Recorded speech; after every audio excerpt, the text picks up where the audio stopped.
حضرت سیدہ عائشہ صدیقہ رضی اللہ تعالی عنہا ارشاد فرماتی ہیں کہ شعبان کی 15ویں رات تھی، یعنی شب برات کی رات۔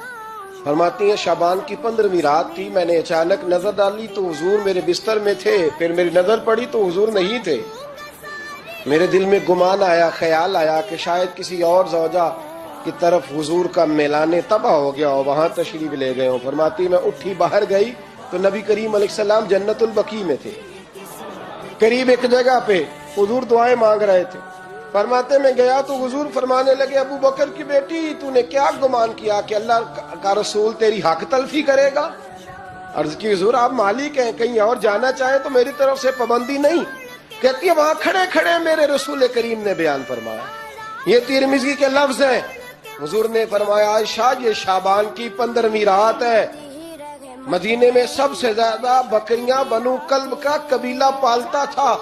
فرمایا آج کی رات بنو کلب کے قبیلے کی بکریوں کی تعداد کے مطابق اللہ میری امت کے لوگوں کی بخشی فرما دے گا۔